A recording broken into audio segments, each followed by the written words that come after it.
Jokowi rangkul kelompok yang berseberangan. Masuknya PAN ke koalisi dan kabinet Jokowi sebenarnya bukan hal mengagetkan.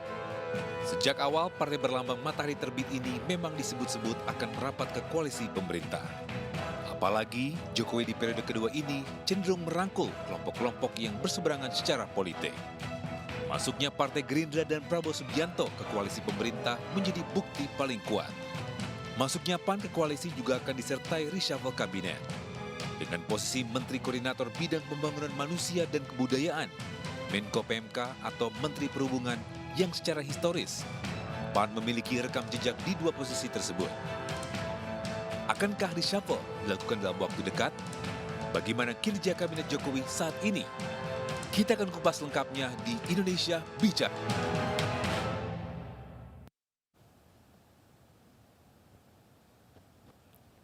Partai Amanat Nasional akhirnya bergabung ke koalisi pemerintah dengan hadirnya dalam pertemuan Presiden dengan pimpinan partai pendukungnya.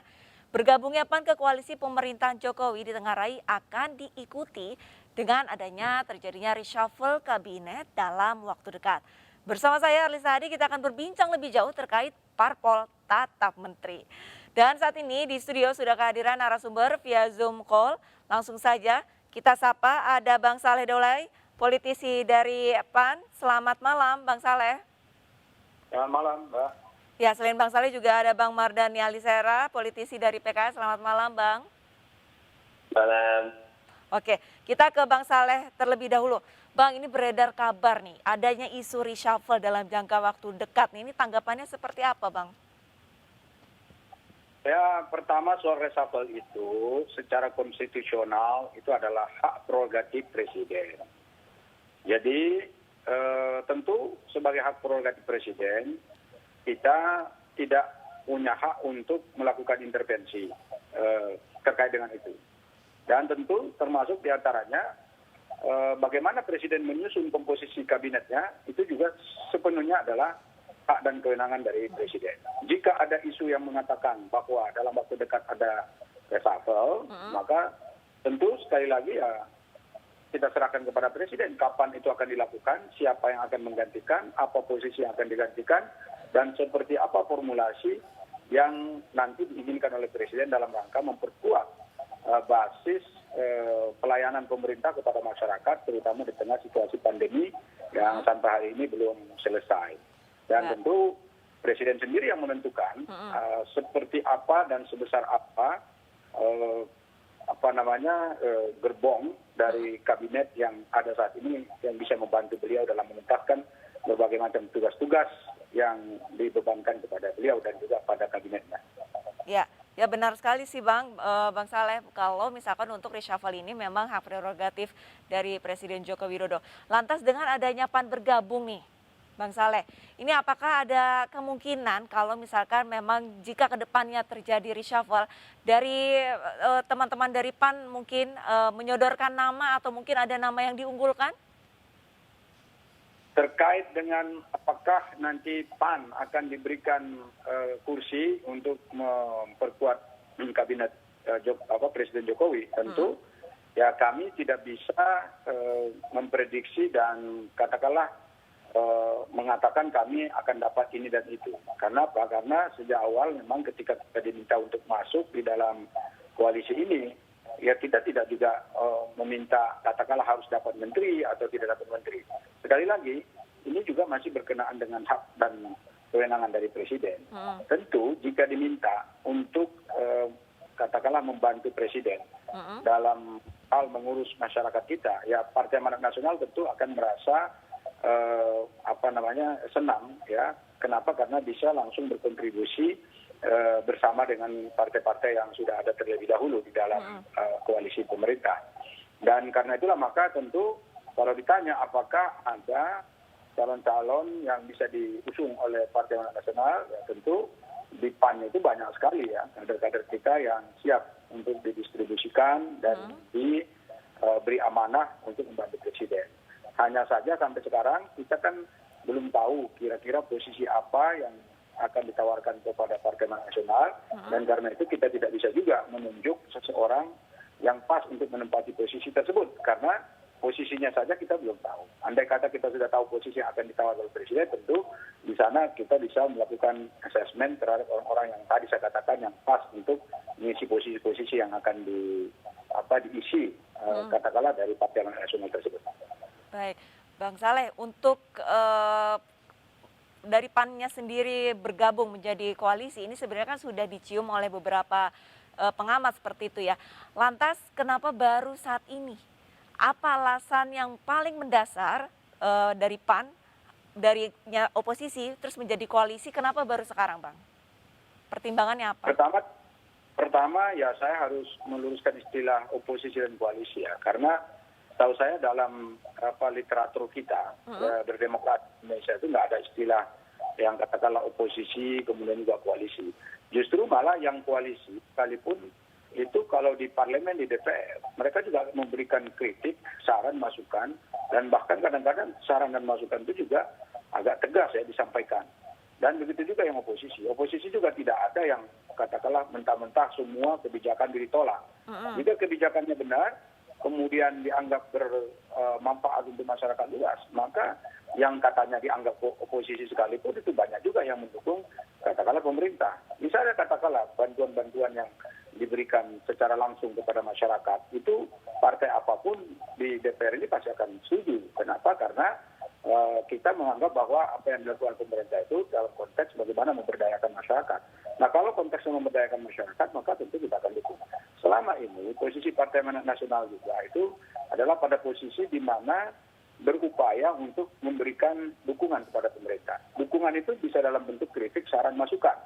Bisa juga dalam bentuk bagaimana kita memberikan masukan terhadap berbagai macam kebijakan yang ada. Baik disampaikan secara langsung kepada menteri-menteri terkait di DPR, maupun ya kita sampaikan melalui media. Dan saya kira Partai Amanat Nasional juga selama ini juga tidak pernah katakanlah berseberangan vis-a-vis ya dengan pemerintah.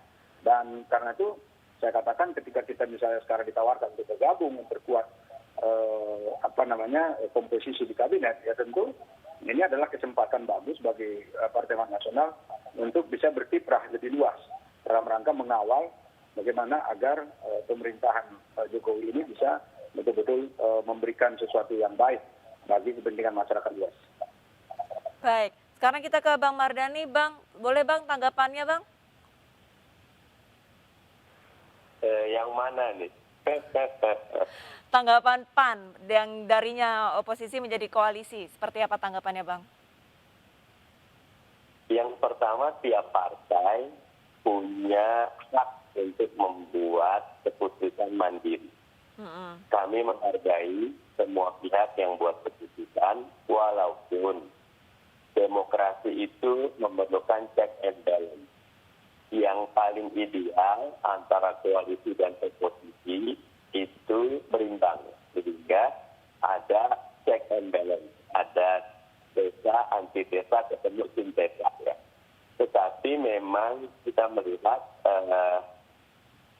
budaya oposisi atau budaya di luar pemerintahan ini belum ajak di demokrasi kita.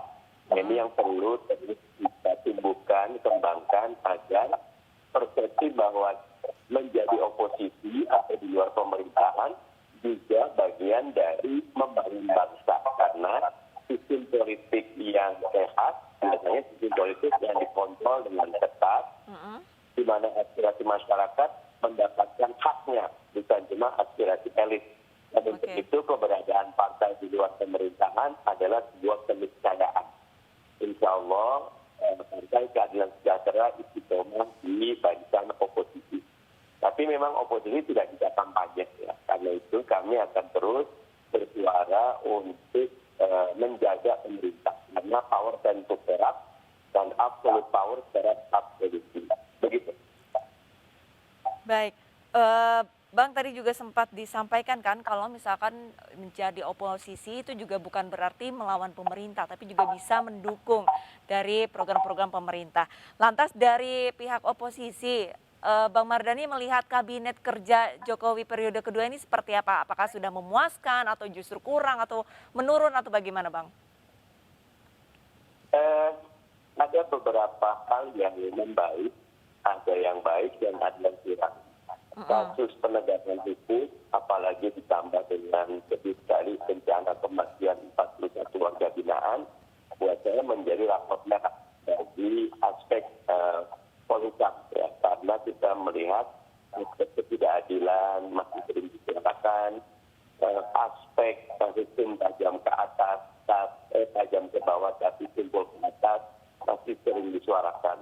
Untuk aspek kesehatan dan kesejahteraan rakyat, ya, mobil itu di kesehatan, penanganan pandemi khusus untuk vaksinasi buat saya bagus.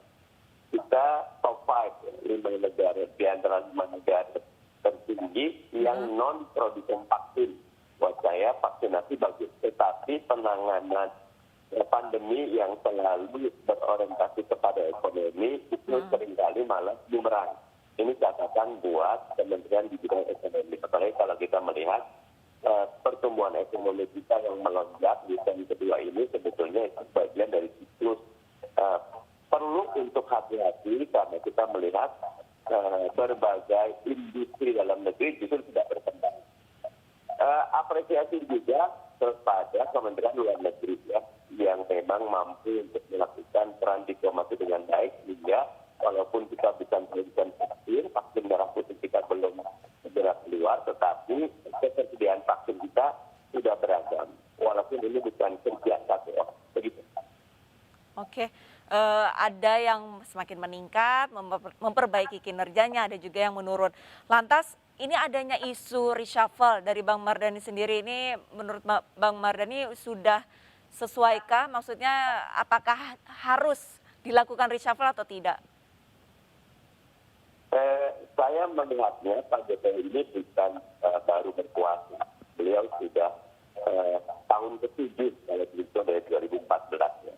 Sehingga mestinya reshuffle-nya kian sedikit karena beliau sudah langsung mampu melihat mana yang terbaik. Sehingga ketika kabinet kerja kedua ini diumumkan, asumsi saya beliau sudah memilih yang terbaik karena sudah punya pengalaman. Tetapi kasus korupsi bansos, kasus korupsi di KKP, dan juga beberapa temuan-temuan yang lain menunjukkan bahwa masih banyak jajaran kementerian yang belum berprestasi. Bahkan kalau kita melihat, tidak kurang dari 3 kali Pak Jokowi teriak, jangan business as usual. Jangan kita seperti itu, bahkan liburan. Kita harus kerja. Mestinya Pak Jokowi dari awal sudah memilih menteri yang memang sesuai dengan karakter beliau. Saya pernah ketemu beliau jenis orang yang you get what you expect, not what you expect. Ya. Anda dapatkan apa yang Anda inspeksi, bukan Anda dapatkan apa yang Anda harapkan. Nah, mestinya Pak Jokowi nyari line up kabinet yang siap kerja semuanya. Begitu.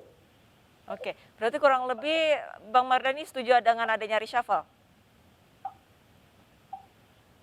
Kalaupun ada reshuffle, harapan saya lagi-lagi pastikan pilih orang yang terbaik untuk mampu punya 2 hal. Punya kapasitas dan punya integritas. Jangan sampai ada korupsi lagi, karena ini adalah bisnis kita semua. Yang kedua tentu ada hambatan birokrasi. Saya soroti di Risma katakan, dengan segala kondisinya beliau mencoba untuk mendobrak berbagai aturan. Nah, pilih menteri-menteri pendobrak. Dulu bisnis pujian itu bagus sekali. Jadi jangan di menteri yang bisnis as usual di masa pandemi, di masa berat ini, semua akan tergulung oleh krisis. Oke, sekarang kita ke Bang Saleh. Bang Saleh ini sebagai teman-teman dari perwakilan rakyat nih di anggota DPR sebagai Komisi Kesehatan. Setuju nggak sih Bang adanya reshuffle nanti? Tadi saya juga jelaskan di depan ya, bahwa reshuffle kabinet itu haknya presiden. Jadi kalaupun misalnya ada orang atau pihak tertentu yang mengatakan tidak reshuffle, ya tidak bisa karena memang itu haknya presiden. Dan kalaupun misalnya kita mendukung dalam konteks ini, tentu yang kita dukung itu adalah bagaimana agar pelayanan kepada masyarakatnya akan semakin baik. Tentu Presiden punya catatan dan report semua menteri-menteri yang ada. Presiden selalu melakukan evaluasi terhadap kinerja daripada para menterinya. Bahkan secara reguler, tentu Presiden mendapatkan laporan dari seluruh pembantu-pembantunya. Nah, tentu Presiden yang akan bisa melihat ini, kira-kira yang kurang di mana, pada titik mana yang perlu dilengkapi, pada titik mana yang perlu ditambah tenaga, dan seterusnya. Ini soal reshuffle ini tentu ada beberapa jenisnya ya. Pertama, bisa saja pergantian menteri. Jadi nanti ada menteri yang diganti lalu dimasukin yang baru. Kemudian ada pertukaran posisi. Katakan yang tadinya menteri A masuk ke menteri B pindah ke menteri A misalnya. Kemudian ada juga penambahan kursi. Katakan misalnya ada yang dianggap lembaga baru, perlu ditambah lembaga baru ini. Lembaga baru itu setingkat menteri misalnya, itu bisa juga. Kemudian ada juga penambahan wakil menteri. Wakil menteri misalnya dianggap di kementerian mana yang perlu dukungan teknis yang lebih operasional, tentu diminta supaya ada penambahan wakil menteri. Kemudian ada juga penghilangan kursi. Katakan misalnya tadinya ada menteri ini, kemudian nggak dianggap perlu lagi, lalu dihilangkan. Zaman almarhum Presiden Gus Dur itu juga pernah ada penghilangan kursi seperti itu. Tapi ada juga yang penggabungan. Katakan misalnya dari menteri A dan menteri B dianggap sejalan dan ingin digabungkan, lalu ada penggabungan kementerian lembaga. Kemarin Presiden Jokowi melakukan itu, ada penggabungan itu, yaitu BRIN itu sekarang digabungkan ke Kementerian Pendidikan dan Kebudayaan misalnya. Dan ini adalah jenis-jenis dari reshuffle yang saya kira adalah semua hak mutlaknya itu ada di Presiden. Karena itu kita tentu boleh memberikan masukan, boleh memberikan saran, dan juga boleh memberikan penilaian kepada Presiden. Tetapi sekali lagi, nanti terkait dengan reshuffle itu tentu harus kembalikan lagi kepada Presiden. Itu sudah diatur dalam konstitusi kita. Kita tidak boleh katakanlah mendahului ataupun berseberangan dengan konstitusi yang sudah mengatur kita semua. Tidak hanya teman-teman dari politisi ya yang menantikan apakah benar akan adanya reshuffle dari kabinet Jokowi periode kedua. Ini sebenarnya tak hanya teman-teman dari politisi, tapi pun warga ini juga masih menanti-nanti kira-kira siapa yang akan diganti ataupun dirubah ataupun dihilangkan ataupun tiba-tiba ada lembaga baru lagi. Terima kasih banyak atas waktunya Bang Saleh Daulay, politisi dari PAN, dan Mardhani Alisera, politisi PKS. Salam sehat Bang, terima kasih.